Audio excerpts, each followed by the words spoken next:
I mentioned this last time. On October 24th, in the 60th anniversary of the church founding, we gave this Thanksgiving service.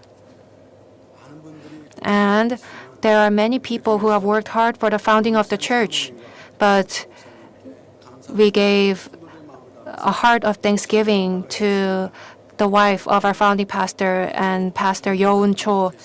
And we also have Elder Jeon Guk-hwa, and she is not healthy enough to come to Korea.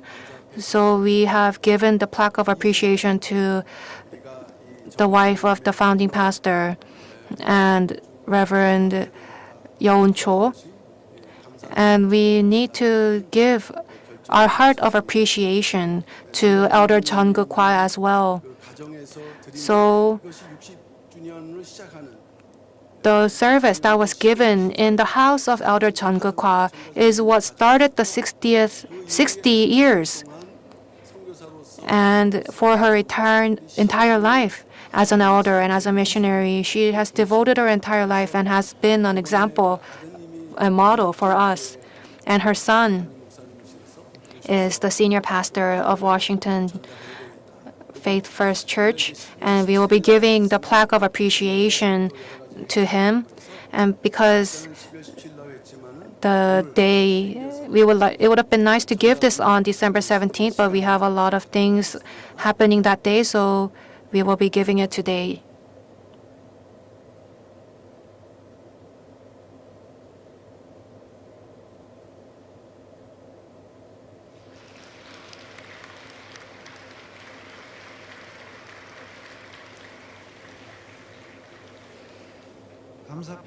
Plaque of appreciation, Elder Jeon Guk-hwa. Elder Jeon has been devoted as an elder since the early days when the church was a house church. And as a missionary, she has been faithful to the ministry of witnessing the word and caring for the congregation, and has also greatly contributed to the revival of today's Pyungkang Church by assisting Pastor Park Yoon-sik. She continues to be a strong pillar as a prayerful mother of the church. So we express our deep gratitude with this plaque on the 60th anniversary of the founding of the church, December 17, 2024 AD. Pyung-Kang Church of the Presbyterian Church of Korea, Reverend Yu Jong-hoon, acting senior pastor, and all saints.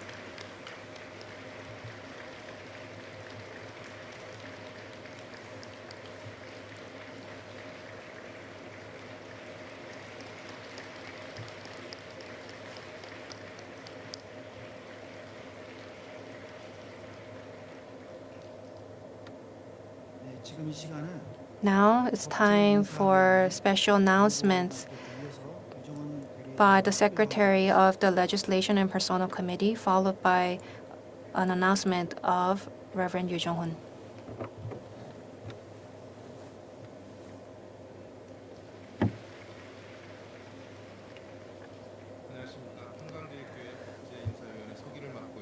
Hello, I am Elder An Jong-young, the Secretary of Pyung-Kang Church Legislation and Personnel Committee.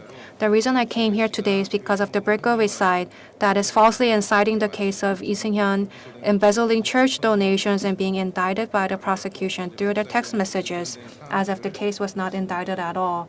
So I came here to correct this and tell you about the matters decided by the Legislation and Personnel Committee yesterday. The left is the text message that the breakaway site are promoting through this number, and they just cut it in half and only show the top.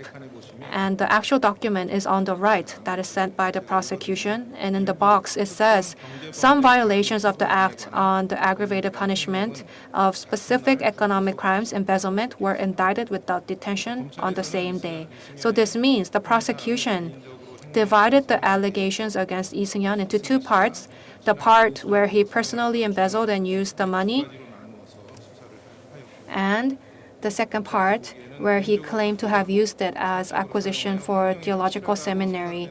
And the prosecution has indicted him only for the part where they believe he personally embezzled and used that money for personal use. They're trying to make it seem as if he has been cleared of all charges, but that's not true at all. As you can see in the full document on the right, they're only cutting out the part that was not indicted at the top and spreading it to their supporters.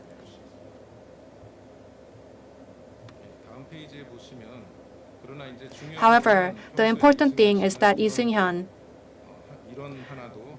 it says that they claim that Lee Seung-hyun has never embezzled even a single one, and they have been inciting people by saying things like, I've been robbed for 2 years, but I'm innocent, so I can't be prosecuted.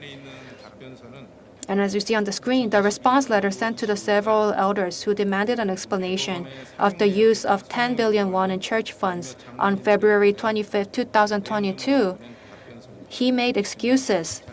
And he says, I have never used a single penny for purposes other than the intended purpose. And on the bottom, it says this matter can be taken place and confirmed through the departments. Through this indictment, it has been revealed that all of this is false and that he will be subject to severe judgment of the court. Please stop trying to cover the sky with your palm, because God is alive and the truth will be revealed. Also, since the church has not yet obtained this indictment document, I cannot tell you the exact amount. But as written in the document above, violation of the act on the aggravated punishment, etc., of specific economic crimes, embezzlement, is a law that applies when property gain obtained through embezzlement exceeds 500 million won. So unlike general embezzlement, the level of punishment varies depending on the amount. If the amount is 5 billion or more, it is punishable by life imprisonment or imprisonment of 5 years or more. And if it's 500 million won or less, but less than 5 billion won, is a serious crime punishable by imprisonment for 3 years or more. Since there is no fine and only the lower limit of imprisonment is stipulated, it is difficult to avoid a prison sentence if he is found guilty by the court.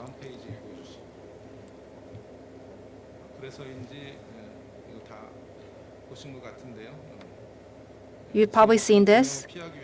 So probably this is why Mr. Lee Seung-hyun has been avoiding prosecution and buying time by entrusting his case to three large law firms, and forming a defense team of about 20 lawyers. He has made ultra-luxurious defense teams in order to avoid a heavy sentence, and it's believed that he probably squandered money stolen by church offerings.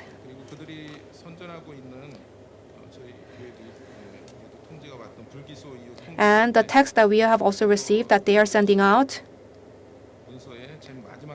this is the last page of the notice of reasons for non-prosecution that they are promoting.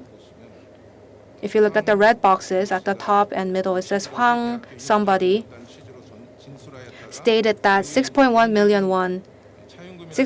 billion won was university acquisition funds, but later changed his statement to say that it was personal borrowing. So it's difficult to believe the changed statement as it is. And when you look at the red boxes at the bottom, it says, considering that normal acquisition contact procedures were not carried out with the acquisition target, Daehan Theological Seminary, and that there were insufficient measures to recover funds in the event of a failure of acquisition, there are some doubts as to whether the money in this case was actually transferred under the name of Daehan Theological Seminary acquisition funds. And at the very end, it says there is insufficient evidence, so there is no suspicion, there is no indictment. So in other words, there is suspicion, but there is insufficient evidence, so there is no indictment. Regarding this, the church plans to continue and take additional legal action on this issue.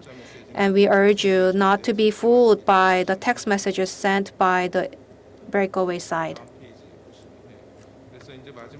And lastly, yesterday, there was a decision made by the Legislation and Personnel Committee on December 14th regarding the special law violation embezzlement by Lee Seung-hyun. First, in the regular session, On the session on December 22nd, it was decided to form a fact-finding committee regarding the prosecution's indictment of Sing-hyun Lee's embezzlement case to investigate it and take action accordingly. And the scope will be an investigation into financial damage to the church due to the special law violation, as well as the overall non-financial damage, and also whether there were similar embezzlement cases in the Arts Center, where he served as the chairman.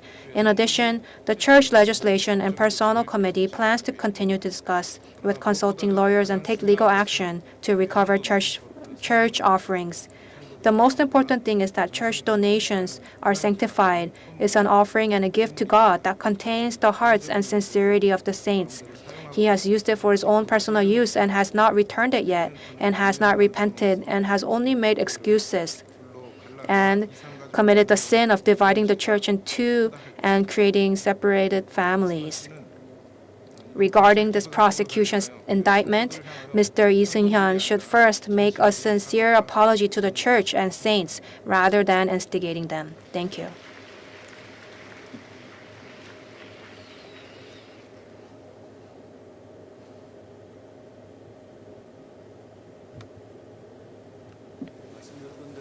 As we mentioned, we will take further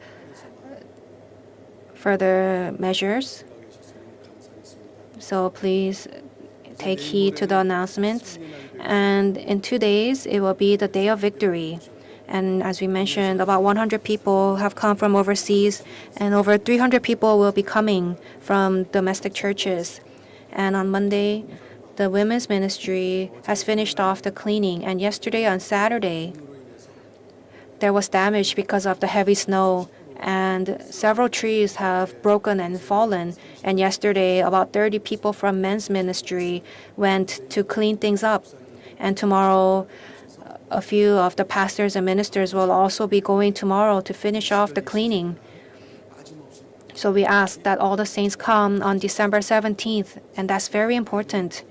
Even though it takes place every year, we ask that the saints come to this year's Day of Victory.